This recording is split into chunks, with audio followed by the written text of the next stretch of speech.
नमस्कार दोस्तों, राजस्थान में 7 विधानसभा सीटों के उपचुनाव का रण सज चुका है और 25 तारीख को नामांकन की आखिरी डेट है। अब सिर्फ एक सीट ऐसी है जहां से भाजपा को अपना उम्मीदवार घोषित करना है। कांग्रेस को सभी 7 सीटों पर, चूंकि गठबंधन का इनकार हो चुका है, ऐसे में 7 सीटों पर 7 उम्मीदवारों की घोषणा कांग्रेस को करनी है, जो संभवतः कल तक हो जानी चाहिए। इन सीटों में जो पेच अब फंस गए हैं वह 3 ऐसी सीटें हैं जहां सामान्य वर्ग को अब परेशानी हो रही है कि क्या उन्हें टिकट मिल सकता है, क्या उनका कोई उम्मीदवार विधानसभा में पहुंच सकता है। और अब सामान्य वर्ग की उन 3 सीटों पर कशमकश है। अब वह कशमकश कहां तक पहुंचेगी यह अलग बात है, लेकिन फिलहाल जो संभावना बन रही है इन तीनों ही सीटों पर, जहां की सामान्य वर्ग सोचता है कि उसका कोई विधायक विधानसभा में पहुंचे, वहां से संभावना नहीं है कि कोई उम्मीदवार सामान्य वर्ग का पार्टी की तरफ से आ सकता है। सबसे पहली सीट है दौसा। दौसा सीट भाजपा हमेशा सामान्य वर्ग को देती थी। इससे पहले कांग्रेस भी सामान्य वर्ग को देती रही है, लेकिन जब से बांदीकुई छोड़कर मुरारीलाल मीणा दौसा शिफ्ट हुए, उसके बाद से एक तरह से वह सीट कांग्रेस ने रिजर्व कर दी है एसटी के लिए, और इस बार तो एसटी से ही भाजपा ने भी टिकट दे दिया है। ऐसे में अब संभावना बहुत कम बची है कि दौसा से किसी ब्राह्मण को टिकट मिलेगा। अब इसकी प्रतिक्रिया क्या होगी यह तो समय बताएगा, लेकिन यह तब तय होगा जब कांग्रेस का उम्मीदवार दौसा से तय हो चुका होगा।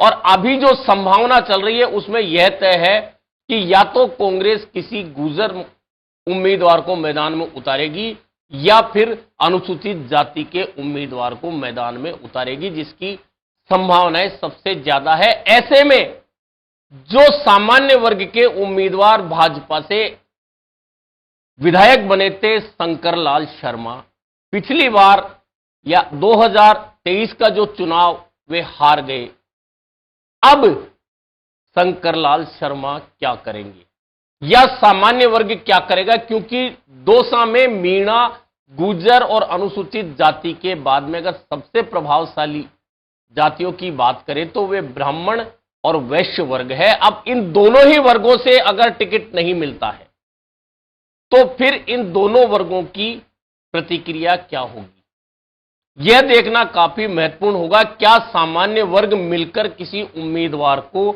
मैदान में उतारकर इस मुकाबले को रोचक बनाने वाला है, या फिर सामूहिक रूप से किसी एक पार्टी के पक्ष में जाकर परिणाम को बदलने वाला है, यह देखना काफी महत्वपूर्ण होने वाला है।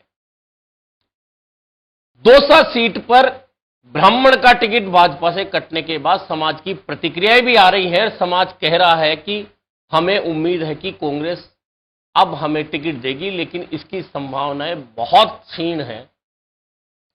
ऐसे में दौसा में अब ब्राह्मण और वैश्य मतदाता मिलकर क्या परिणाम को बदल सकते हैं, या किसी एक पार्टी के साथ जा सकते हैं, या अपना उम्मीदवार सामूहिक रूप से उतारकर दोनों पार्टियों को यह दिखा सकते हैं कि हां उनमें भी दम है। दूसरी सीट की बात करें तो वह सीट है झुंझुनू।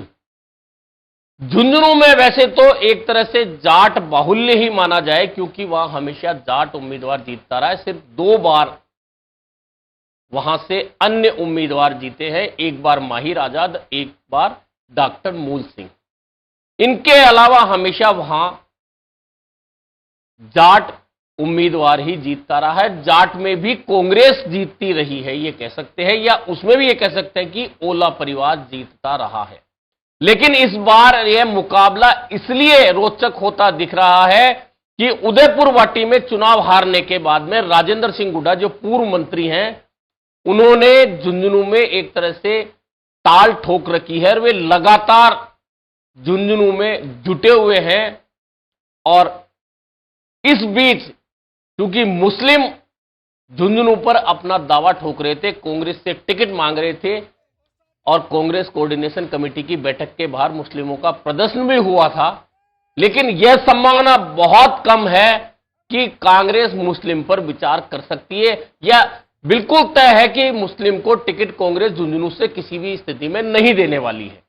अब ऐसे में राजेंद्र गुड्डा राजपूत समाज को साथ ला सकते हैं, भाजपा और कांग्रेस से नाराज अन्य वर्गों को साथ ला सकते हैं, लेकिन क्या टिकट नहीं मिलने के बाद में मुस्लिम समाज राजेंद्र गुड्डा के साथ खड़ा हो सकता है? यह देखना सबसे महत्वपूर्ण होगा झुंझुनू के उपचुनाव में। लेकिन इससे भी महत्वपूर्ण यह है कि भाजपा में पिछले 20 साल से राजेंद्र भामू और बबलू चौधरी के बीच में जो कशमकश चल रही है, राजेंद्र भामू को टिकट मिलता है तो बबलू चौधरी बागी हो जाते हैं, बबलू चौधरी को टिकट मिलता है, राजेंद्र भामू बागी हो जाते हैं। और अभी भी वही परिदृश्य बन चुका है कि राजेंद्र भामू को टिकट मिला और बबलू चौधरी ने समर्थकों की बैठक बुलाई और सोमवार को उन्होंने पर्चा दाखिल करने का ऐलान कर दिया है। हालांकि भाजपा प्रदेशाध्यक्ष मदन राठौड़ ने और मुख्यमंत्री ने मोर्चा संभाल लिया है और बागियों को मनाने के लिए जुट चुके हैं, चाहे वह रामगढ़ में जय आहूजा हो या बबलू चौधरी झुंझुनू में, उनको मनाने की जिम्मेदारी वरिष्ठ नेताओं को दे दी है। और जिस तरह से सलूंबर में नरेंद्र मीणा ने बागी के रूप में ताल ठोकने की तैयारी की थी, उन्हें मुख्यमंत्री ने अपने पास बुलाकर मना लिया है। अब वही तैयारी झुंझुनू में भी है। लेकिन क्या बबलू चौधरी, मान लीजिए मान गए भाजपा आलाकमान के कहने से, वरिष्ठ नेताओं के कहने से, लेकिन क्या उनके समर्थक राजेंद्र भामू के साथ में दिल से लग सकेंगे? क्या वे वोट राजेंद्र भामू को देंगे? क्या राजेंद्र भामू को विधायक बना पाएंगे? इसी कड़ी के बीच में यह भी तय है कि कांग्रेस अमित ओला को टिकट देने जा रही है, ओला परिवार को टिकट देने जा रही है। इस कशमकश में जब भाजपा में राजेंद्र भामू को टिकट मिलता है और बबलू चौधरी बागी होते हैं या उनके समर्थक बागी के तेवर दिखाते हैं, मुस्लिम कांग्रेस से नाराज होते हैं, तो क्या वे राजेंद्र गुड्डा की तरफ जा सकते हैं? बबलू चौधरी क्या गेम चेंजर हो सकते हैं पर्दे के पीछे से? और यह बात इसलिए कही जा रही है कि राजेंद्र सिंह गुड्डा का इतिहास है कि वे भाजपा और कांग्रेस के टिकट पर कभी चुनाव नहीं जीते। इन दोनों के खिलाफ लड़कर ही वे चुनाव जीते, उदयपुर वाटी से दोनों बार वे बसपा के टिकट से जीते, एक बार कांग्रेस ने टिकट दिया तो चुनाव हार गए। ऐसे में अब झुंझुनू में यह चर्चा चल पड़ी है कि जब कांग्रेस और भाजपा के दो जाट उम्मीदवार चुनाव लड़ेंगे, मुस्लिम को टिकट कांग्रेस नहीं देगी, मुस्लिम समाज नाराज होगा, तो क्या वह राजेंद्र गुड्डा के साथ जाएगा? इस बीच एक महत्वपूर्ण वर्ग और है झुंझुनू शहर में, वह है माली समाज। वह बीजेपी का वोटर है, पूर्ण रूप से 90% माली समाज का वोट भाजपा के खाते में जाता है। लेकिन माली समाज में भी इस बार बगावत के स्वर दिख रहे हैं और अभी तक कुल मिलाकर 3 लोगों ने ऐलान किया है चुनाव लड़ने का माली समाज से झुंझुनू में। लेकिन अभी शुरुआत है, हो सकता है वे चुनाव नहीं लड़े। तो क्या माली समाज का वोट भी कहीं तीसरी जगह जा सकता है, लेकिन राजेंद्र गुड्डा के साथ जाएगा? इसकी संभावना इसलिए कम है क्योंकि उदयपुर वाटी में जब चुनाव होता है तो माली समाज कांग्रेस के साथ था इस बार, क्योंकि और 2018 में भी, क्योंकि उम्मीदवार माली था। ऐसी स्थिति में क्या वहां का माली समाज भाजपा के साथ रहेगा, राजेंद्र गुड्डा को आगे बढ़ा सकता है? यानी कुल मिलाकर जो झुंझुनू का उपचुनाव है वह काफी रोचक हो जाएगा इस स्थिति में जब राजेंद्र गुड्डा पूरी ताकत के साथ चुनाव लड़ने के लिए वहां जुट गए हैं। लोग कह रहे हैं कि राजेंद्र गुड्डा निर्दलीय या अन्य दलों से जीतने में माहिर है, तो क्या इस कसमकस के बीच राजेंद्र गुड्डा की लॉटरी लग सकती है? तीसरी सीट है खींवसर। बहुत तय है कि वहां आरएलपी से जाट उम्मीदवार, भाजपा से जाट उम्मीदवार और कांग्रेस से भी जाट उम्मीदवार है, आने की पूरी संभावना है। ऐसे में दुर्ग सिंह जो हर चुनाव लड़ते हैं, बसपा से 2 बार चुनाव लड़कर 40,000 से ज्यादा वोट ले चुके हैं, अब वे कांग्रेस में दावा कर रहे हैं कि कांग्रेस उन्हें टिकट दे, क्योंकि अब तक कांग्रेस लगातार खींवसर से इसलिए हार रही है कि वे एक वर्ग पर भरोसा कर रही है। हालांकि वहां भी संभावना यह है कि दुर्ग सिंह की बात सुनी जाएगी, दुर्ग सिंह को कांग्रेस टिकट देगी, लेकिन कांग्रेस किसे टिकट देगी यह आरएलपी का भविष्य भी तय करेगा। अगर कांग्रेस ने किसी मजबूत उम्मीदवार को उतार दिया, जिसकी संभावना कांग्रेस ढूंढ रही है, इनमें रघुवेंद्र मिर्धा, सवाई सिंह और मनीष मिर्धा के नाम सामने आ रहे हैं, क्या इन तीनों में से किसी पर दांव खेल सकती है? जहां तक रघुवेंद्र मिर्धा की बात है तो वह उनका मूल क्षेत्र है हरेंद्र मिर्धा का। हरेंद्र मिर्धा के पुत्र हैं, रामनिवास मिर्धा के पुत्र हैं रघुवेंद्र मिर्धा।